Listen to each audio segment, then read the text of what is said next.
ತರಗತಿಲಿಂದ ಯೋಚನೆ ಮಾಡಿ. 40ಗೆ ಬಂದ್ರೆ ಯಾವುದೇ ಕಾರಣಕ್ಕೂ ಬಜರಂಗ ದಳದ ಕಾರ್ಯಕರ್ತರು ಸುಮ್ಮನಿರಲ್ಲ. ಅದ್ರ ಬಗ್ಗೆ ಕೇಸ್ ಆದ್ರೂ ಬೇಜಾರಿಲ್ಲ. ಜೈಮೋಗಕ್ಕೆ ಬಂದಿದ್ದೀನೇ ಇಲ್ಲೇ ನಿಂತಿದ್ದು ನಮ್ಮ ಕ್ರಮ ತಗೊಂಡ್ರು ನಾವೇನ್ ಬೇಜಾರು ದುಡ್ಡು ಕೇಳಲ್ಲ. ಗೋಮಾತೆಯನ್ನ ರಕ್ಷಣೆ ಮಾಡುವಂತ ಕೆಲಸ ಆಗ್ರಹ ಅಲ್ಲ, ಇದು ಎಚ್ಚರಿಕೆ. ಮುಸಲ್ಮಾನರನ್ನ ಓಲೈಕೆ ಮಾಡೋಕ್ಕೋಸ್ಕರ ಹಿಂದೂ ಹೆಣ್ಮಕ್ಳನ್ನ ಲವ್ ಜಿಹಾದ್ ಪ್ರಕರಣಗಳನ್ನ ಮುಚ್ಚಾಕುವಂತ ಕೆಲಸ ಮಾಡ್ತಾ ಇದೆ. ಆಗ್ರಹ ಮಾಡಿದ್ರು ಗೋ ಹಂತಕರಿಗೆ ದಿನನಿತ್ಯ ಪ್ರೋತ್ಸಾಹ ಕೊಡ್ತಾ ಇದೆ ಕಾಂಗ್ರೆಸ್ ಸರ್ಕಾರ. 700 ಜನ ರೈತರಿಗೆ ಎದುರಿದೆ. ಹಿಂದೂ ಸಮಾಜ ನೀವು ಹಿಂಗೆ ದೌರ್ಜನ್ಯವನ್ನು ನಡೆಸ್ತಾ ಇದ್ರೆ ಹಿಂದೂ ಸಮಾಜವನ್ನ ಏನಿಲ್ಲ ಯೋಚನೆ ಮಾಡ್ಬೇಕು ಈ ಸರ್ಕಾರ. ಮುಸಲ್ಮಾನರನ್ನು ಓಲೈಕೆ ಮಾಡಿ ನಿಮ್ಮ ಓಟಿಗೋಸ್ಕರ ನೀವೇನ್ ಬೇಕಾದ್ರೂ ಮಾಡ್ಕೊಳ್ರಿ. ಆದ್ರೆ ಹಿಂದೂ ಡಾಕ್ಟರ್ ಜಿ ಪರಮೇಶ್ವರ್ ಅವರಿಗೆ ಒಂದು ವಿನಂತಿ, ನೀವು ಹಿಂದೂನೇ, ಮುಸಲ್ಮಾನರು ಮೊದಲು ಹೊಡೆಯೋದು ಯಾರಿಗೆ ಅಂತ ಅಂದ್ರೆ ನಿಮಗೇನೆ ಹೊಡೆಯೋದು ಅಂತ ನಮ್ಮ ಸಂಘಟನೆ ಎಲ್ಲ ಕಾರ್ಯಕರ್ತರು ದಿನನಿತ್ಯ ಅಳಲಲ್ಲಿ ತೋಡ್ಕೊಂತಾ ಇದ್ದಾರೆ. ನಿಮ್ಗೆ ಭಾರತ್ ಮಾತೆ ಒಳ್ಳೇದ್ ಮಾಡಲ್ಲ, ನೀವು ಹೀಗೆ ಇದೇ ರೀತಿ ದೌರ್ಜನ್ಯವನ್ನ ಮಾಡ್ತಾ ಇದ್ದೀರಿ.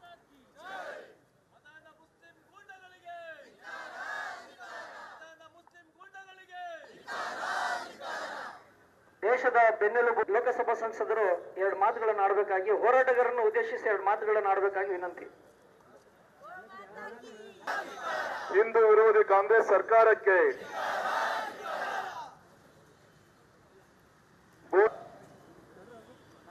ಹೋರಾಟಗಾರರಿಗೆ, ಶ್ರದ್ಧೆಯ ತಾಯಂದಿರಿಗೆ ಕಾಂಗ್ರೆಸ್ ಸರ್ಕಾರ ಬಂದಾಗಿಂದ ನಡೀತಿರುವಂತ ಹಿಂದೂ ವಿರೋಧಿ ಘಟನೆಗಳನ್ನ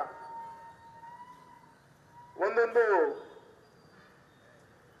ವಿಚಾರಗಳನ್ನ ಜೋಡಿಸ್ಕೊಂತ ಹೋದ್ರೆ ಸ್ಪಷ್ಟವಾಗಿ ಸಿದ್ದರಾಮಯ್ಯ ಸರ್ಕಾರ, ಕಾಂಗ್ರೆಸ್ ಸರ್ಕಾರ ಒಂದು ಧರ್ಮವನ್ನ, ಒಂದು ಕೋಮವನ್ನ, ಅವರ ಬೆಂಬಲವನ್ನ ಗಟ್ಟಿ ಮಾಡಿಕೊಳ್ಳೋಕ್ಕೋಸ್ಕರ ಹಿಂದೂ ಧರ್ಮದ ಮೇಲೆ ಒಂದಲ್ಲ ಒಂದು ರೀತಿಯಲ್ಲಿ ಅದು ಹಿಂದೂ ಕಾರ್ಯಕರ್ತರ ಹತ್ಯೆ ಇರ್ಬೋದು, ನಮ್ಮ ಹಿಂದೂಗಳ ದೇವಸ್ಥಾನದ ಮೇಲೆ ನಡೀತಿರುವಂತ ಘಟನೆಗಳಿರ್ಬೋದು, ದೇವರ ಮೇಲೆ, ದೇವತೆಗಳ ಮೇಲೆ ನಡೀತಿರುವಂತ ಘಟನೆಗಳಿರ್ಬೋದು, ಮತ್ತೆ ನಾವು ಪೂಜೆ ಮಾಡುವಂತ ಪ್ರಾಣಿಗಳ ಮೇಲೆ ನಡೀತಿರುವಂತ ಹತ್ಯೆ ಇರ್ಬೋದು. ಇದೆಲ್ಲದೂ ಕೂಡ ತೋರಿಸ್ಕೊಂಡಾಗ ಸ್ಪಷ್ಟವಾಗಿ ಮುಂದೆ ಅವರ ಅಧಿಕಾರವನ್ನ ಉಳಿಸ್ಕೊಡ್ಲಿಕ್ಕೋಸ್ಕರ ಹಿಂದೂ ಧರ್ಮದ ಮೇಲೆ ದಬ್ಬಾಳಿಕೆ ಮಾಡುವಂತ ಎಲ್ಲ ಷಡ್ಯಂತ್ರರು ಕೂಡ ಈ ಸರ್ಕಾರದಲ್ಲಿ ನಡೀತಿರೋದು ನಾವೆಲ್ಲೂ ಕೂಡ ಗಮನಿಸ್ತಾ ಇದ್ದೀವಿ. ಬಂದವರ ತಾವೇ ಹೇಳಿ, ಎತ್ತಂತ ತಾಯಿ ನಮಗೆ 2-3 ವರ್ಷ ಕಾಪಾಡಿದ್ರೆ ಜೀವನ ಪೂರ್ತಿ ಆಹಾರವನ್ನು ಕೊಟ್ಟು ಸಾಕುವಂತ ಗೋಮಾತೆಯ ಕೆಚ್ಚಲನ್ನ ಕೊಯ್ಯುವಂತ ಷಡ್ಯಂತ್ರ ನಡೆಯುತ್ತೆ. ನಿನ್ನೆ ನಂಜನಗೂಡಲ್ಲಿ ನಮ್ಮ ದಕ್ಷಿಣದ ಕಾಶಿ ಅಂತ ಹೇಳಿ ಆ ಪವಿತ್ರವಾದಂತ ಜಾಗದಲ್ಲಿ ಆ ಗೋಮಾತೆಯ ಬಾಲವನ್ನ ಕತ್ತರಿಸುವಂತ ಒಂದು ಷಡ್ಯಂತ್ರ ನಡೆಯುತ್ತೆ. ನಮ್ಮ ಗೌರವಂತ ಗೃಹ ಸಚಿವರು ಹೇಳ್ತಾರೆ, ಯಾರೋ ಒಬ್ಬ ಬುದ್ಧಿಭ್ರಮಣೆ ಆದಂತ ವ್ಯಕ್ತಿ ಈ ಒಂದು ಕೆಸಲನ್ನ ಕೊಯ್ಯಂತ ಕೆಲಸವನ್ನ ಮಾಡಿದ್ದಾರೆ ಅಂತ ಹೇಳಿ ಸರ್ಕಾರದ ಬೇಜವಾಬ್ದಾರಿತನದಿಂದ ಹೇಳಿಕೆಯನ್ನ ಕೊಟ್ಟು ಇವರೇ ಅದಕ್ಕೆ ಬೇಕಾದಂತ ರಿಪೋರ್ಟ್ ಅನ್ನು ತಯಾರು ಮಾಡುತ್ತೆ ಷಡ್ಯಂತ್ರ ಮಾಡ್ತಾರೆ ಅಂದ್ರೆ ಯಾವ ರೀತಿ ಅಂತ ಇವರ ತಗೊಳಕ್ಕೆ ಸರ್ಕಾರ ನಡೀತಾ ಇರೋದಕ್ಕೆ ಇದೊಂದು ಉದಾಹರಣೆ. ಈ ಸಂದರ್ಭದಲ್ಲಿ ಇಷ್ಟು ಮಾತ್ರ ಹೇಳ್ತೀನಿ, ಸ್ಪಷ್ಟವಾಗಿ ಸ್ವಾಭಿಮಾನದಿಂದ ಬದುಕ್ತಿರುವಂತ ನಮ್ಮ ಹಿಂದೂ ರಾಷ್ಟ್ರದಲ್ಲಿ ನಮ್ಮ ಹಿಂದೂ ಧರ್ಮದ ಒಂದು ಮೇಲ್ಪತ್ತಿ ಹಾಕೊಂಡು ನಡೀತಿರುವಂತ ಈ ಸಂದರ್ಭದಲ್ಲಿ ಇವರ ರಾಜಕಾರಣಕ್ಕೋಸ್ಕರ, ಇವರ ಅಧಿಕಾರಕ್ಕೋಸ್ಕರ, ಕೇವಲ ಒಂದು ಸಮಾಜವನ್ನ, ಒಂದು ಧರ್ಮವನ್ನ ಓಲೈಸಕ್ಕೋಸ್ಕರ ಈ ರೀತಿಯಂತ ಘಟನೆಗಳು ನಡೀತಾ ಇದೆ. ಇದನ್ನು ಒಟ್ಟಾಗಿ ಹಿಂದೂ ಧರ್ಮ ನಾವೆಲ್ಲರೂ ಕೂಡ ಪ್ರತಿಭಟನೆ ಮಾಡಬೇಕಾಗುತ್ತೆ. ಸ್ವತಂತ್ರ ನಂತರ ನಮಗೆಲ್ಲರೂ ಕೂಡ ಗೊತ್ತಿದೆ, ಇವರಿಗೆ ಹಸ್ತದ ಗುರುತು ಬರೋಕ್ಕಿಂತ ಮೊದಲು ಇವರ ಚಿಹ್ನೆ ಹಾಲು ಕುಡಿಯುವಂತ, ಕೆಸಲ ಹಾಲನ್ನು ಕುಡಿಯುವಂತ ಆ ಕರುವಿನ ಚಿತ್ರ ಈ ಕಾಂಗ್ರೆಸ್ನ ಪಕ್ಷದ ಚಿಹ್ನೆ ಆಗಿತ್ತು. ಹಾಗಾಗಿ ಇವರಿಗೆ ಈ ಚಿಹ್ನೆ ಶೋಭೆ ಅಲ್ಲ, ಇವ್ರು ಹಾಲು ಕುಡಿಸೋರಲ್ಲ, ವಿಷ ಕುಡಿಸೋರು ಅಂತ ಗೊತ್ತಾದ್ಮೇಲೆ ಜನನೇ ಆ ಚಿಹ್ನೆಯನ್ನ ಚುನಾವಣಾ ಆಯುಕ್ತರು ಕಿತ್ಕೊಂಡಿದ್ದು ಅವ್ರ ಕೈಲಿ ಹಸ್ತ ಇರೋದು ನಿಮಗೆಲ್ಲರೂ ಕೂಡ ಗೊತ್ತಂತ ವಿಚಾರ. ಹಾಗಾಗಿ ನಡೆ ನುಡಿಗೂ ಯಾವುದೂ ಕೂಡ ಸಂಬಂಧ ಇಲ್ಲ. ಸ್ಪಷ್ಟವಾಗಿ ಈ ರೀತಿಯಂತಹ ಹಿಂದೂ ಸಮಾಜದ ಮೇಲೆ ಒಂದಲ್ಲ ಒಂದ್ ರೀತಿಯಂತ ಘಟನೆಗಳು ನಡೀತಿರ್ತ ಈ ಸಂದರ್ಭದಲ್ಲಿ ಹಿಂದೂಗಳು ಯಾರು ಕೂಡ ಕೈಗೆ ಬಳೆ ಹಾಕೊಂಡಿಲ್ಲ, ತಾಳ್ಮೆಯಿಂದ ಎಲ್ಲದೂ ಕೂಡ ಗಮನಿಸ್ತಾ ಇದ್ದಾರೆ. ಬುದ್ಧಿ ಕಲಿಸುವಂತ ದಿನಗಳು ದೂರ ಇಲ್ಲ. ನಿಮ್ಮ ಭಿನ್ನಮತದ ವಿಚಾರಗಳನ್ನ ಬೇರೆ ಕಡೆಗೆ ತರಕ್ಕೋಸ್ಕರ ಮಾಧ್ಯಮದ ಮುಖಾಂತರ ಜನರ ಒಂದು ದಿಕ್ಕನ್ನ ಬದಲಾಯಿಸಕ್ಕೋಸ್ಕರ ಈ ರೀತಿಯಂತ ಕೆಲವು ನಮ್ಮ ಗೋಹತ್ಯೆ, ಗೋವಿನ ಬಾಲವನ್ನ ಕಟ್ಟಿಸುವಂತ ಮುಖಾಂತರ ಏನಾದರೂ ಎರಡು ಧರ್ಮಗಳ ಬಗ್ಗೆ ಬೆಂಕಿ ಹಚ್ಚಿ ನಿಮ್ಮ ರಾಜಕೀಯ ಬೇಳೆಯನ್ನ ಬೇಯಿಸಿಕೊಳ್ಳಿಕ್ಕೋಸ್ಕರ ನಡೀತಿರುವಂತ ಎಲ್ಲರ ಕಡೆ ಷಡ್ಯಂತ್ರ ಕಾಣ್ತಾ ಇದೆ. ಈ ಸಂದರ್ಭದಲ್ಲಿ ಎಚ್ಚರಿಕೆಯಿಂದ ನಾವು ಸಮಾಧಾನದಿಂದ ಅದು ಗಮನಿಸಿ ಬೀದಿಗಿಳಿದು ಯಾವ ಬುದ್ಧಿ ಕಲಿಸಬೇಕು ಅವರಿಗೆ ಬುದ್ಧಿ ಕಲಿಸುವಂತ ದಿನಗಳು ದೂರ ಇಲ್ಲ ಅಂತ ಈ ಸಂದರ್ಭದಲ್ಲಿ ಹೇಳ್ತಾ ಇವತ್ತಿನ ಒಂದು ಹೋರಾಟಕ್ಕೆ ಕರೆ ಕೊಟ್ಟಂತ ನಮ್ಮ ಪರಿವಾರದ ಗೋರಕ್ಷಾ ಪರಿವಾರಕ್ಕೆ, ನಮ್ಮ ಬಜರಂಗ ದಳ ಇತರ ಎಲ್ಲ ಆತ್ಮೀಯ ಕಾರ್ಯಕರ್ತರಿಗೆ ಮತ್ತೊಮ್ಮೆ ಈ ಸಭೆಯ ಪರವಾಗಿ ಅಭಿನಂದನೆ ತಿಳಿಸಿ ನನ್ನ ಮಾತನ್ನು ಮುಗಿಸ್ತೀನಿ. ನಮಸ್ಕಾರ. ಕುಂಭಮೇಳ ಹಿಂದೂಗಳು ಕಳೆದ ವರ್ಷ ಎಷ್ಟಿದ್ರು ಈ ವರ್ಷ ಎಷ್ಟು ಒಗ್ಗಟ್ಟಾಗಿದ್ದಾರೆ ಅಂತ ಯೋಚನೆ ಮಾಡಿ. 40ಗೆ ಬಂದ್ರೆ ಯಾವುದೇ ಕಾರಣಕ್ಕೂ ಬಜರಂಗ ದಳದ ಕಾರ್ಯಕರ್ತರು ಸುಮ್ಮನಿರಲ್ಲ. ಅದ್ರ ಬಗ್ಗೆ ಕೇಸ್ ಆದ್ರೂ ಬೇಜಾರಿಲ್ಲ.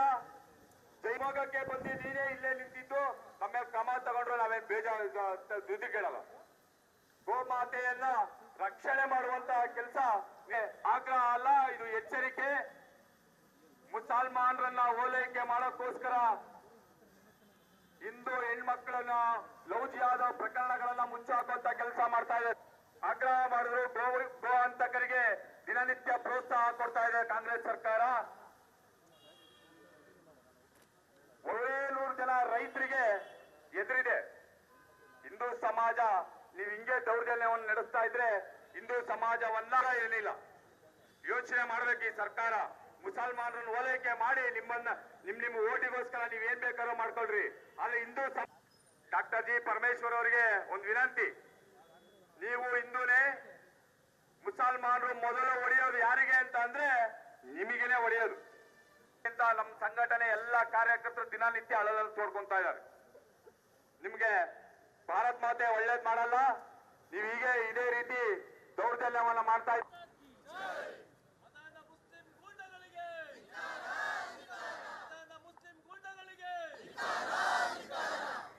ದೇಶದ ಬೆನ್ನೆಲುಬು ಲೋಕಸಭಾ ಸಂಸದರು 2 ಮಾತುಗಳನ್ನು ಆಡಬೇಕಾಗಿ, ಹೋರಾಟಗಾರರನ್ನು ಉದ್ದೇಶಿಸಿ 2 ಮಾತುಗಳನ್ನು ಆಡಬೇಕಾಗಿ ವಿನಂತಿ.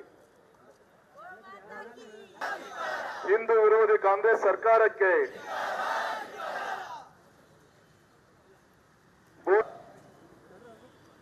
ಹೋರಾಟಗಾರರಿಗೆ, ಶ್ರದ್ಧೆಯ ತಾಯಂದಿರಿಗೆ ಕಾಂಗ್ರೆಸ್ ಸರ್ಕಾರ ಬಂದಾಗಿಂದ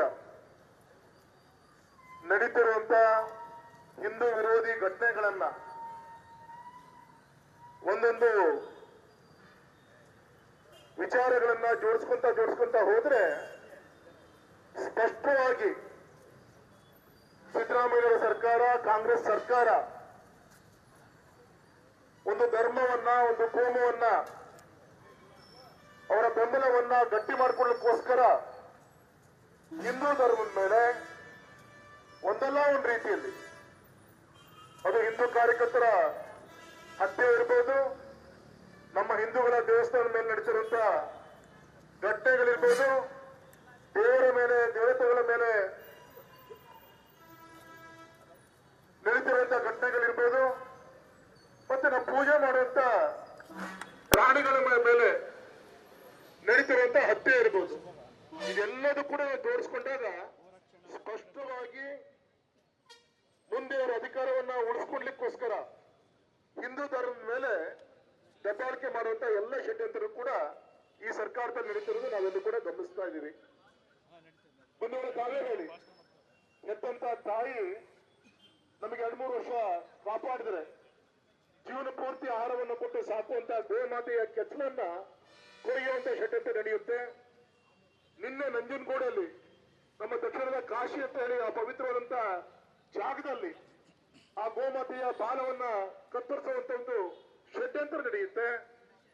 ನಮ್ಮ ಗೌರವಂತ ಗೃಹ ಸಚಿವರು ಹೇಳ್ತಾರೆ, ಯಾರೋ ಒಬ್ಬ ಬುದ್ಧಿಭ್ರಮಣೆ ಆದಂತ ವ್ಯಕ್ತಿ ಈ ಒಂದು ಕೆಸಲನ್ನ ಕೊಯ್ಯಂತ ಕೆಲಸವನ್ನ ಮಾಡಿದ್ದಾರೆ ಅಂತ ಹೇಳಿ ಸರ್ಕಾರದ ಬೇಜವಾಬ್ದಾರಿತನದಿಂದ ಹೇಳಿಕೆಯನ್ನ ಕೊಟ್ಟು ಇವರೇ ಅದಕ್ಕೆ ಬೇಕಾದಂತ ರಿಪೋರ್ಟ್ ಅನ್ನು ತಯಾರು ಮಾಡುತ್ತೆ ಷಡ್ಯಂತ್ರ ಮಾಡ್ತಾರೆ ಅಂದ್ರೆ ಯಾವ ರೀತಿ ಅಂತ ಇವರ ತಗೊಳಕ್ಕೆ ಸರ್ಕಾರ ನಡೀತಾ ಇದಕ್ಕೆ ಇದೊಂದು ಉದಾಹರಣೆ.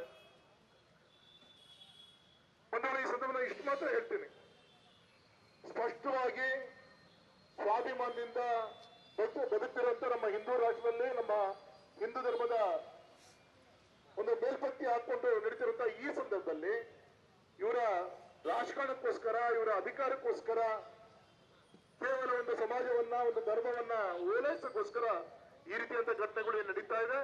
ಇದನ್ನು ಒಟ್ಟಾಗಿ ಇಡೀ ಹಿಂದೂ ಧರ್ಮ ನಾವೆಲ್ಲರೂ ಕೂಡ ಪ್ರತಿಭಟನೆ ಮಾಡಬೇಕಾಗುತ್ತೆ. ಸ್ವತಂತ್ರ ನಂತರ ತಮಗೆಲ್ಲರೂ ಕೂಡ ಗೊತ್ತಿದೆ, ಇವರಿಗೆ ಹಸ್ತದ ಗುರುತು ಬರೋಕ್ಕಿಂತ ಮೊದಲು ಇವರ ಚಿಹ್ನೆ ಹಾಲು ಕುಡಿಯುವಂತ, ಕೆಸರು ಹಾಲನ್ನು ಕುಡಿಯುವಂತ ಆ ಕರುವಿನ ಚಿತ್ರ ಈ ಕಾಂಗ್ರೆಸ್ನ ಪಕ್ಷದ ಚಿಹ್ನೆ ಆಗಿತ್ತು.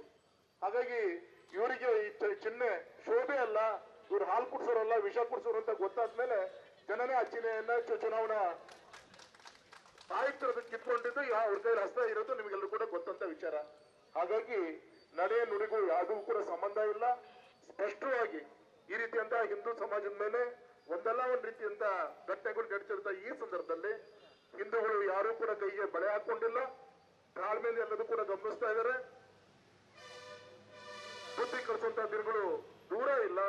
ನಿಮ್ಮ ಭಿನ್ನಮತದ ವಿಚಾರಗಳನ್ನ ಬೇರೆ ಕಡೆಗೆ ತರಕ್ಕೋಸ್ಕರ, ಮಾಧ್ಯಮದ ಮುಖಾಂತರ ಜನರ ಒಂದು ದಿಕ್ಕನ್ನು ಬದಲಾಯಿಸಕ್ಕೋಸ್ಕರ ಈ ರೀತಿಯಂತ ಕೆಲವು ನಮ್ಮ ಗೋಹತ್ಯೆ, ಗೋವಿನ ಬಾಲವನ್ನ ಕಟ್ಟಿಸುವಂತ ಮುಖಾಂತರ ಏನಾದರೂ ಎರಡು ಧರ್ಮಗಳ ಬಗ್ಗೆ ಬೆಂಕಿ ಹಚ್ಚಿ ನಿಮ್ಮ ರಾಜಕೀಯ ಬೇಳೆಯನ್ನ ಬೇಯಿಸಿಕೊಳ್ಳಕ್ಕೋಸ್ಕರ ನಡೀತಿರುವಂತ ಎಲ್ಲೋ ಕಡೆ ಷಡ್ಯಂತ್ರ ಕಾಣ್ತಾ ಇದೆ. ಈ ಸಂದರ್ಭದಲ್ಲಿ ಎಚ್ಚರಿಕೆಯಿಂದ ನಾವು ಸಮಾಜದಿಂದ ಇದನ್ನು ಗಮನಿಸಿ ಬೀದಿಗಿಳಿದು ಯಾವ ಬುದ್ಧಿ ಕಲಿಸ್ಬೇಕು ಅವರಿಗೆ ಬುದ್ಧಿ ಕಲಿಸುವಂತ ದಿನಗಳು ದೂರ ಇಲ್ಲ ಅಂತ ಈ ಸಂದರ್ಭದಲ್ಲಿ ಹೇಳ್ತಾ, ಇವತ್ತಿನ ಒಂದು ಹೋರಾಟಕ್ಕೆ ಕರೆ ಕೊಟ್ಟಂತ ನಮ್ಮ ಪರಿವಾರದ ಗೋರಕ್ಷಾ ಪರಿವಾರಕ್ಕೆ, ನಮ್ಮ ಬಜರಂಗ ದಳ ಇತರ ಎಲ್ಲ ಆತ್ಮೀಯ ಕಾರ್ಯಕರ್ತರಿಗೆ ಮತ್ತೊಮ್ಮೆ ಈ ಸಭೆಯ ಪರವಾಗಿ ಅಭಿನಂದನೆ ತಿಳಿಸಿ ನನ್ನ ಮಾತನ್ನು ಮುಗಿಸ್ತೀನಿ. ನಮಸ್ಕಾರ.